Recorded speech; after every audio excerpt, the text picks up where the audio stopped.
Aku, Pak Minto, seorang pedagang keliling berusia 45 tahun. Sudah terbiasa berkeliling Jawa Tengah untuk menjajakan daganganku. Kain batik, pakaian, dan peralatan rumah tangga sederhana. Aku biasanya berjualan di pasar-pasar tradisional. Tapi, kadang-kadang aku juga mengikuti pasar malam di desa-desa terpencil. Pekerjaan ini memang melelahkan, tapi aku menikmatinya. Apalagi karena aku bisa bertemu banyak orang dan mendengar cerita-cerita menarik dari berbagai tempat. Pada malam itu, aku sedang dalam perjalanan menuju sebuah pasar malam di desa Sumberwangi, sebuah desa kecil di perbatasan Klaten dan Boyolali. Aku mendengar tentang pasar malam itu dari seorang pedagang lain di pasar Klaten. Katanya, pasar malam di Sumberwangi selalu ramai dan banyak pedagang yang untung besar di sana. Aku tertarik, apalagi karena aku sedang butuh uang tambahan untuk biaya sekolah anakku. Aku mengendarai mobil pickup tua yang sudah setia menemaniku selama bertahun-tahun. Barang daganganku sudah tersusun rapi di bak belakang, ditutup terpal agar tidak basah kalau hujan. Perjalanan dari Klaten ke Sumberwangi seharusnya hanya memakan waktu 2 jam. Tapi malam itu, jalanan terasa lebih sepi dari biasanya. Kabut tipis mulai turun, dan lampu jalan di sepanjang jalan desa mulai berkurang, digantikan oleh kegelapan hutan di kanan kiri. Aku mengandalkan GPS di ponselku untuk menunjukkan jalan. Tapi, tiba-tiba, sinyalnya hilang. Layar GPS hanya menunjukkan lingkaran loading yang tidak berhenti berputar. Aku menghela napas, mencoba mengingat petunjuk yang diberikan pedagang tadi pagi. Setelah jembatan kecil, belok kiri, lalu ikuti jalan setapak sampai ketemu gapura desa. Gumamku pada diri sendiri.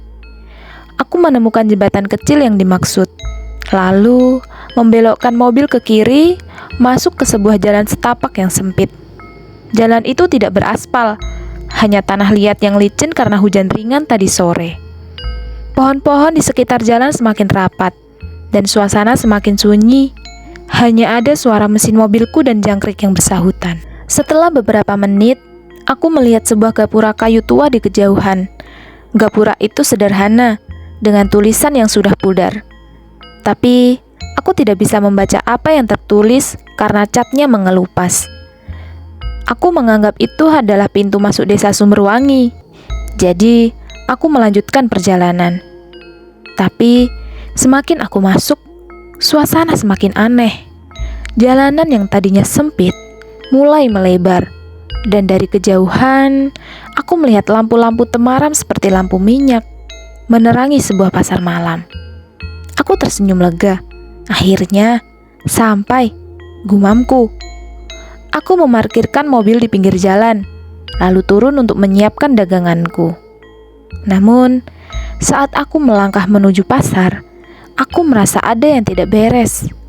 Pasar itu terlihat ramai, tapi tidak ada suara yang biasanya ada di pasar malam. Tidak ada teriakan pedagang, tidak ada tawa anak-anak, tidak ada musik dangdut yang biasanya menggema. Hanya ada suara langkah kaki dan bisikan-bisikan pelan, seperti orang-orang sedang berbicara dalam bahasa yang tidak kukenal. Aku berjalan masuk, membawa beberapa kain batik untuk kujajakan. Orang-orang di pasar itu mengenakan pakaian yang aneh, baju tradisional Jawa yang sudah kuno, seperti dari abad lalu. Wajah mereka pucat, dan mereka menatapku dengan tatapan kosong. Seolah aku adalah orang asing yang tidak seharusnya ada di sana. Permen? Gumam seorang pedagang tua di dekatku, menawarkan permen dalam keranjang bambu. Matanya tidak berkedip, dan tangannya gemetar saat mengulurkan keranjang itu kepadaku. Aku menggeleng sopan. Terima kasih, Mbok. Saya pedagang juga. Ini mau beli kain batik? Tanyaku sambil menunjukkan daganganku. Tapi, pedagang tua itu hanya menatapku lalu tersenyum. Kau tersesat, nak, katanya. Kau seharusnya tidak ada di sini. Tambahnya lagi dengan suaranya yang serak. Aku merinding mendengar ucapannya. Tapi, aku mencoba mengabaikannya. Aku terus berjalan, mencoba menawarkan daganganku, tapi tidak ada yang membeli. Orang-orang di pasar itu hanya menatapku, berbisik satu sama lain, dan beberapa kali aku mendengar mereka menyebut sebuah nama, Kanjeng Ratu. Aku mulai merasa tidak nyaman. Aku memutuskan untuk kembali ke mobil dan pergi dari tempat itu. Tapi saat aku berbalik, aku tidak menemukan jalan yang tadi kulewati. Gapura kayu yang kulewati tadi sudah tidak ada, digantikan oleh sebuah pohon beringin besar yang akarnya menjalar di tanah. Aku panik, berlari ke arah mobilku, tapi mobil itu hilang. Hanya ada tanah kosong di tempat aku memarkir mobil tadi. Aku berdiri di tengah kegelapan. Nafasku tersengal. Aku tahu, aku sedang tersesat. Tapi ini bukan sekedar tersesat di hutan. Aku merasa seperti berada di tempat yang bukan dunia manusia. Aku berjalan kembali ke pasar, berharap menemukan seseorang yang bisa membantu. Tapi pasar itu tiba-tiba kosong. Lampu-lampu temaram yang tadi menyala, kini sudah padam. Dan semua pedagang menghilang, seolah mereka tidak pernah ada. Hanya ada satu keheningan, dan kabut tebal yang mulai turun, menyelimuti seluruh area. Aku berjalan tanpa arah, mencari jalan keluar. Tapi, setiap langkah yang kuambil, seolah membawaku kembali ke tempat yang sama, di bawah pohon beringin besar itu. Aku mulai panik, berteriak memanggil bantuan, tapi suaraku hanya bergema, seperti aku berada di dalam gua. Tiba-tiba, aku mendengar suara perempuan yang lembut, seperti nyanyian, tapi penuh kesedihan. Aku menoleh ke arah suara itu, dan di kejauhan, aku melihat sebuah kampung kecil. Rumah-rumahnya terbuat dari kayu dan bambu, dengan atap ilalang seperti kampung dari zaman dulu. Lampu-lampu minyak menerangi jalan setapak, dan di tengah kampung ada sebuah pendopo besar dengan ukiran yang indah. Aku mendekat, berharap menemukan seseorang yang bisa membantuku. Saat aku sampai di pendopo, aku melihat seorang wanita duduk di atas singgasana kayu. Dia mengenakan kebaya merah tua dengan selendang panjang. Wajahnya cantik, tapi pucat, dan matanya tajam, seperti bisa melihat menembus jiwaku.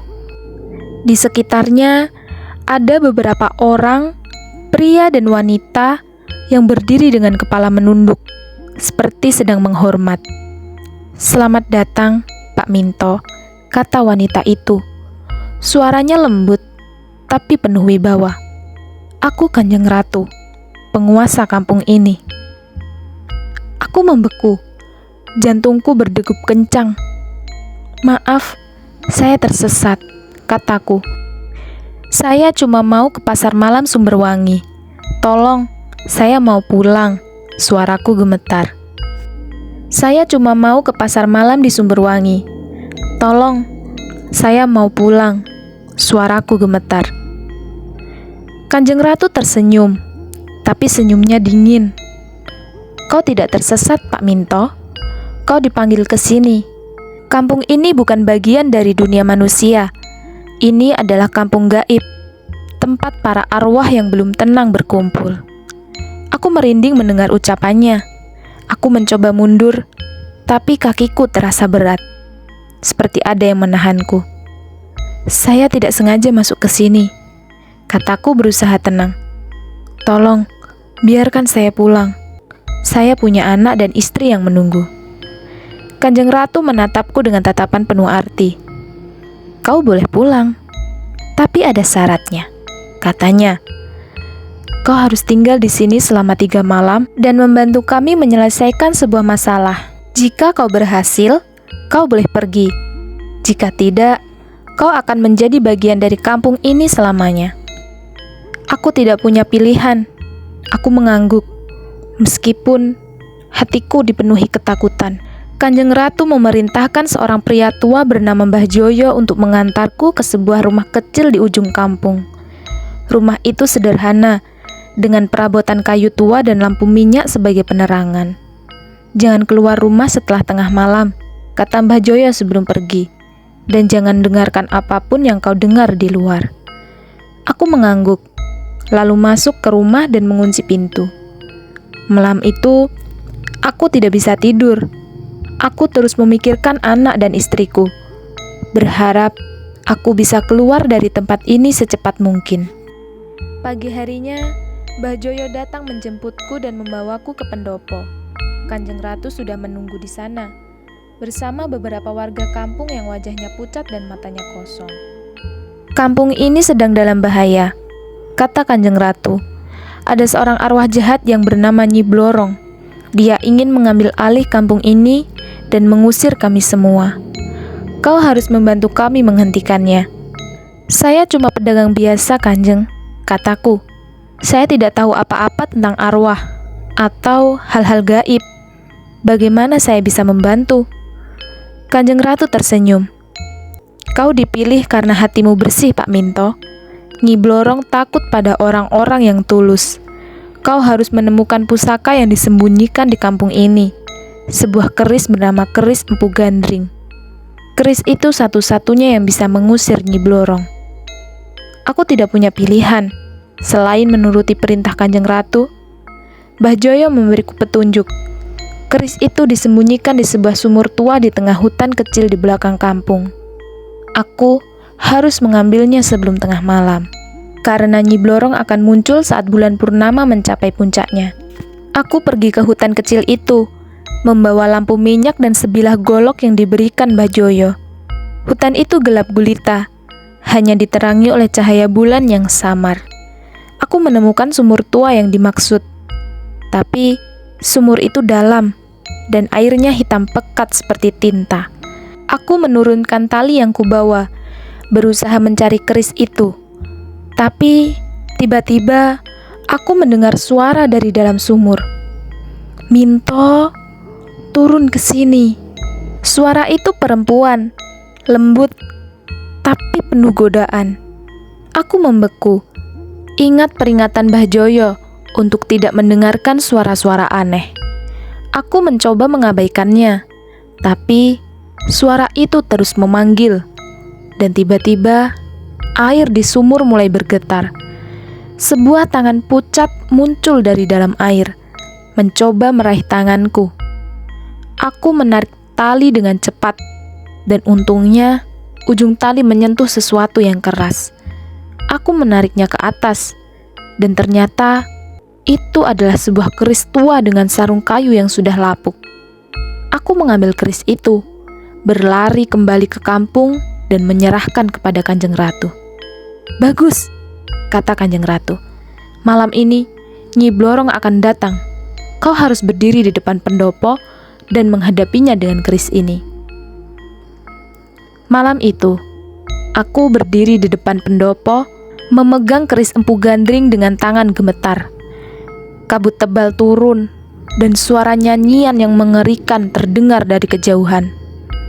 Tiba-tiba, sosok Nyi Blorong muncul, wanita dengan tubuh setengah manusia, setengah ular. Wajahnya penuh sisik, dan matanya menyala hijau. Dia tersenyum, memperlihatkan gigi-gigi yang tajam. "Kau tidak seharusnya ada di sini, manusia. Serahkan keris itu, atau aku akan menghabisi kampung ini," sibirnya. Suaranya seperti desisan ular. Aku mengangkat keris dengan tangan gemetar, berusaha berani. "Pergi!" teriakku. "Kau tidak diizinkan di sini." Nyi Blorong menjerit, dan tubuhnya meluncur ke arahku dengan cepat. Aku memejamkan mata, menusukkan keris ke depan, dan tiba-tiba aku mendengar jeritan yang memakakkan telinga. Saat aku membuka mata, Nyi Blorong sudah menghilang, hanya menyisakan kabut yang perlahan memudar. Kanjeng Ratu muncul di belakangku, tersenyum. "Kau sudah melewati malam pertama," katanya. "Masih ada 2 malam lagi." Di malam kedua, Kanjeng Ratu memberiku tugas baru. Ada sebuah lorong bawah tanah di belakang pendopo. katanya. Di dalam lorong itu ada sebuah cermin kuno yang menjadi sumber kekuatan Nyi Blorong. Kau harus menghancurkannya. Lalu, aku pergi ke lorong bawah tanah itu bersama Mbah Joyo. Lorong itu gelap dan lembab, dengan dinding batu yang penuh lumut. Kami membawa lampu minyak, tapi cahayanya tidak cukup untuk menerangi seluruh lorong. Aku merasa ada yang memandangku, dan beberapa kali aku mendengar bisikan, "Minto, kau tidak akan keluar dari sini."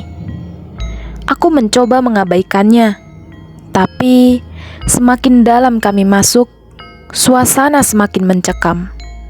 Tiba-tiba, Mbah Joyo berhenti. "Aku tidak bisa lanjut," katanya. Wajahnya pucat. "Kau harus masuk sendirian." Aku menelan ludah, lalu melanjutkan perjalanan sendirian. Di ujung lorong, aku menemukan cermin kuno yang dimaksud. Cermin besar dengan bingkai kayu yang penuh ukiran ular. Tapi saat aku mendekat, cermin itu menunjukkan bayangan yang bukan milikku. Aku melihat Nyi Blorong di dalam cermin, tersenyum kepadaku. Tangannya mencoba menembus kaca. Aku mengangkat golok yang kubawa dan menghantam cermin itu dengan sekuat tenaga. Cermin itu pecah dan jeritan Nyi Blorong menggema di lorong. Tapi saat cermin pecah, lorong itu mulai runtuh. Aku berlari keluar, menghindari batu-batu yang jatuh, dan berhasil keluar tepat sebelum lorong itu tertutup sepenuhnya. Kanjeng Ratu menunggu di luar, mengangguk puas. "Kau sudah melewati malam kedua," katanya. "Besok malam adalah malam terakhir." Malam ketiga, Kanjeng Ratu memberiku tugas terakhir. Nyi Blorong belum sepenuhnya pergi, katanya. Dia bersembunyi di dalam tubuh salah satu warga kampung. Kau harus menemukannya dan mengusirnya dengan keris ini. Aku berjalan keliling kampung, mengamati setiap warga. Mereka semua menatapku dengan tatapan kosong. Tapi ada seorang gadis muda bernama Sari yang bertingkah aneh. Matanya berkedut, dan dia terus tersenyum melotot setiap kali aku mendekat. Aku yakin Nyi Blorong bersemayam di dalam tubuhnya. Aku membawa Sari ke pendopo, dan Kanjeng Ratu mengangguk. "Kau benar," katanya. "Sekarang, gunakan keris itu untuk mengusirnya." Aku mengangkat keris, tapi tiba-tiba Sari menjerit dan tubuhnya mulai berubah. Sisik-sisik muncul di kulitnya, dan matanya menyala hijau. "Kau tidak akan pernah pergi dari sini," teriaknya. Suaranya seperti desisan ular. Aku menusukkan keris ke arahnya, tapi Nyi Blorong melompat, menghindari seranganku. Dia meluncur ke arahku, tapi Kanjeng Ratu tiba-tiba mengucap mantra, membuat tubuh Nyi Blorong membeku. Aku menggunakan kesempatan itu untuk menusuk keris ke dadanya, dan dengan jeritan terakhir, Nyi Blorong menghilang, meninggalkan tubuh Sari yang pingsan. Kanjeng Ratu tersenyum. "Kau sudah menyelesaikan tugasmu," katanya. "Sekarang kau boleh pulang." Pagi harinya, aku terbangun di dalam mobilku yang terparkir di pinggir jalan dekat jembatan kecil yang kulewati 3 malam lalu. Aku bingung, tapi lega. Aku melihat ke arah gapura kayu, tapi gapura itu sudah tidak ada. Hanya ada pohon beringin besar di tempat itu. Aku langsung mengemudi ke desa Sumberwangi, dan kali ini aku benar-benar sampai di pasar malam yang ramai. Aku berjualan seperti biasa, tapi aku tidak bisa melupakan apa yang terjadi di kampung gaib. Setelah kejadian itu, aku tidak pernah lagi mengikuti pasar malam di desa-desa terpencil. Aku fokus berjualan di kota, meskipun penghasilanku lebih kecil. Tapi kadang-kadang saat aku mengemudi di malam hari, aku mendengar bisikan di telingaku. Suara Kanjeng Ratu yang berkata, "Jangan lupa Pak Minto, kau pernah menjadi bagian dari kami."